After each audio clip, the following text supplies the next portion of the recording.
हुड्डा जी ने कहा ये कुरुक्षेत्र है, धर्म क्षेत्र है। यहां से दुनिया में सब धर्मों के बीच हमारे धर्म का संदेश यहीं से उभरा, यहीं से उठा। यहीं पे 5 पांडवों ने कौरवों की सैकड़ों की सेना को शिकस्त दिया। मैं यहां आसपास साधना करने आती थी, 11 दिन की साधना होती थी।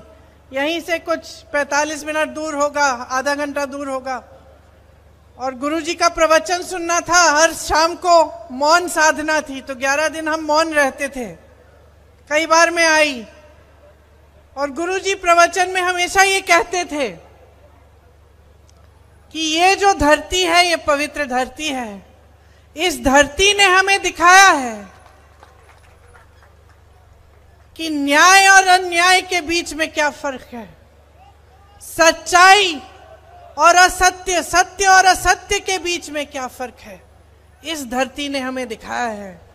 वो कहते थे कि अगर सच्चाई के लिए लड़ रहे हो, बेशक अकेले लड़ो, बेशक तुम्हारे सामने सैकड़ों की सेना हो, हजारों की सेना हो, खड़े रहो, मजबूत रहो, दृढ़ रहो, निडर रहो, तो जीत हासिल ही होगी।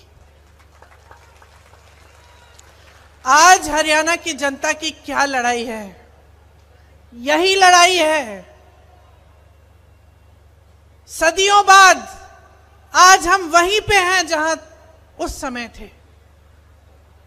आज आप सत्य और असत्य की लड़ाई लड़ रहे हो, न्याय और अन्याय की लड़ाई लड़ रहे हो, और आप न्याय की तरफ खड़े हो, सच्चाई की तरफ खड़े हो। आपकी सच्चाई क्या है, आपका सत्य क्या है? मेरी बहनें बैठी हैं, क्या सत्य है आपका? आज महंगाई से जूझ रही हैं आप। गैस सिलेंडर 1200 का है। 2-3 दिनों में श्राद्ध खत्म होंगे, नवरात्रि शुरू होगी, त्योहार का समय है। दिल में खुशी भी है, घबराहट भी है। मेहमान आएंगे, लिपाई पुताई करानी है, घर को सजाना है, मेहमानों के लिए खाना पकाना है, त्योहार मनाना है। पैसे कहां से आएंगे? खरीदोगी कैसे? दुकान जाओगी, आधी चीजें खरीदोगी, आधी खाली हाथ आप वापस आ जाओगी। घबराहट है। जब कोई बीमार पड़ता है, बच्चा बीमार पड़ता है, बच्चे की फीस भरनी पड़ती है, घबराती हो। मेरे किसान भाई बैठे हैं, खेती में मेहनत करते हैं, दिन रात खून पसीना देते हैं इस देश के लिए। इस देश के अन्नदाता हैं आप। अपने बेटों को आप सरहद पे भेजते हैं हमारी सुरक्षा करने के लिए, देश की सुरक्षा के लिए। आज आपकी सच्चाई क्या है? ये सरकार सिर्फ काले कानून लाती है। यहीं पिपली में लाठी किस पे चलाई इन्होंने? देशद्रोही किसको कहा? आतंकवादी किसको कहा? हमारे देश के किसानों को, आपको।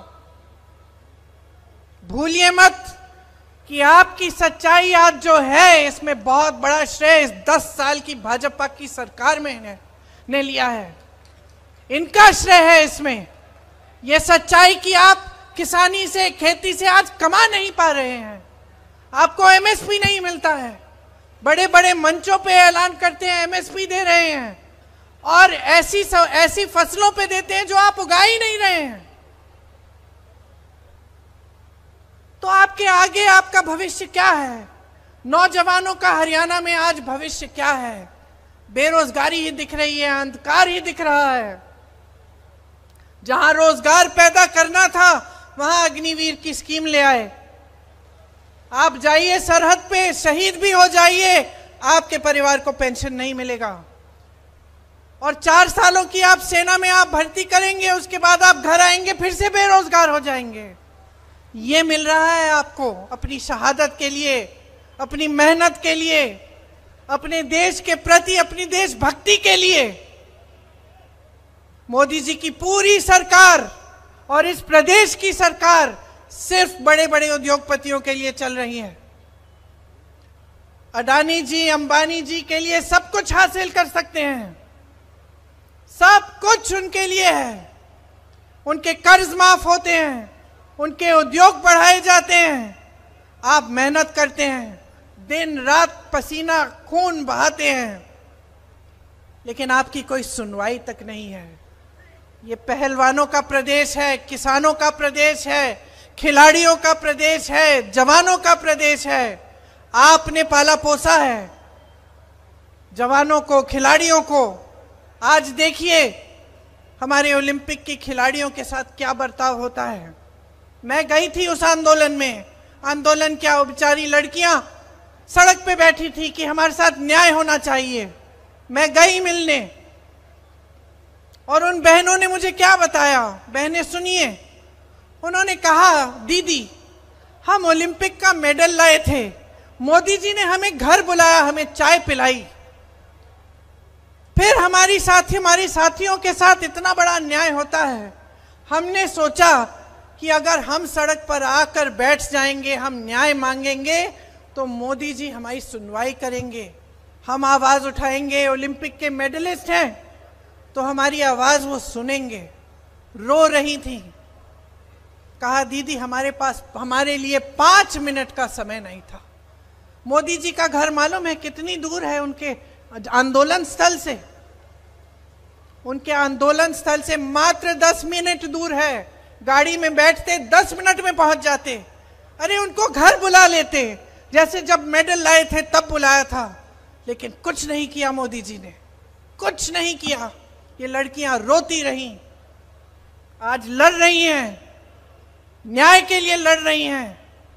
कांग्रेस पार्टी की उम्मीदवार बनी है विनेश, हिम्मत वाली लड़की है, वो हरियाणा की पहचान है। मैं उसको देखती हूं, मैं हरियाणा की हर लड़की को देखती हूं, जब भी उसको देखती हूं मुझे गर्व होता है। वो जब आई हमसे मिलने, उन्होंने ये नहीं कहा कि मुझे शान चाहिए, शोहरत चाहिए, सत्ता चाहिए। उन्होंने कहा कि अगर मेरी राजनीति में आने से मेरे आंदोलन को मजबूती मिलेगी, अगर हरियाणा की मेरी बहनों को न्याय मिलेगा, तभी मैं राजनीति में आऊंगी, मैं उनके लिए लड़ूंगी। ये है आपकी भावना। तो मैं ज्यादा लंबा नहीं बोलना चाहती। मेरे भाई मजाक कर रहे थे, अभी मेरे से कह रहे थे तुम कम से कम 45 मिनट के लिए बोलती हो, उससे कम नहीं बोलती। तो मैं थोड़ा कम बोलूंगी। ज्यादा लंबा नहीं बोलना चाहती, बस ये कहना चाहती हूं कि देखिए, आप में सब कुछ है, हिम्मत है, शक्ति है, वीरता है, देश को दिखाया है, और सदियों से आपने देश को दिया है, अपना पसीना, अपना खून, अन्न, सब कुछ दिया है। आज अपने लिए हक मांगो, अपना अधिकार मांगो। यह आपका अधिकार है, आपका हक है कि आपके लिए जो सरकार बने वो आपके लिए नीतियां बनाए, कि जो नेता आपके सामने आए सर झुका के आए, घमंड करके ना आए, 56 इंच की छाती वाली बातें ना करे, ये बात करे कि तुम ही मेरे भगवान हो, कि ये पब्लिक है जिसने मुझे बनाया है, और क्योंकि इस पब्लिक ने बनाया है इसलिए मेरा दायित्व है, मेरी जिम्मेदारी है कि मैं इस पब्लिक, यहाँ के किसानों को, यहाँ के मजदूरों को, यहाँ की महिलाओं को, यहाँ के नौजवानों को आगे बढ़ाऊं, उनका विकास कराऊं। और आप में बहुत विवेक भी है, आप पहचान जाते हैं हर चीज। आप आज पहचान रहे होंगे कि भाजपा के नेताओं ने क्या क्या कहा और क्या करके दिखाया। अभी भैया और मैं कुछ परिवारों से मिले, वो जो फैमिली आईडी है उसके बारे में वो बता रहे थे कि फैमिली की आईडी बनानी होती है, उसमें हर परिवार के सदस्य की आमदनी, चाहे 17-18 हो परिवार के सदस्य, चाहे अलग अलग परिवार के यूनिट ना हो, मतलब एक भाई, उसकी बीवी, उसके बच्चे, दूसरा भाई, उसकी बीवी, उसके बच्चे, सबकी आमदनी जोड़ के सरकार क्या कर रही है, आपको सरकारी स्कीम से निकालने का काम कर रही है। मतलब वो बता रहे थे कि दीदी हमारी सदस्य 4 सदस्य हैं, हमारा ये नया पहचान पत्र इन्होंने बना दिया, अब कहते हैं कि तुम्हारा बच्चा सरकारी स्कूल में नहीं जा सकता क्योंकि तुम्हारी आमदनी बहुत बढ़ गई है। इसी तरह से सबकी आमदनी जोड़ के जो किसान की सुविधाएं हैं, जो मजदूरों की सुविधाएं हैं, सब बंद हो रही हैं। ये सारा काम जो हो रहा है सिर्फ बड़े बड़े उद्योगपतियों की भलाई के लिए हो रहा है, आपके लिए नहीं हो रहा है। आप आंखें खोलो, पहचानो कि सच कौन बोल रहा है, झूठ कौन बोल रहा है। कौन 8000 किलोमीटर इस देश में चलता है इस देश को एक रखने के लिए, और कौन 8000 किलोमीटर दूर दुनिया के हर देश में भ्रमण करता है, लेकिन आपकी समस्याओं को सुनने के लिए, आपके किसानों से मिलने के लिए 5 मिनट नहीं निकालता।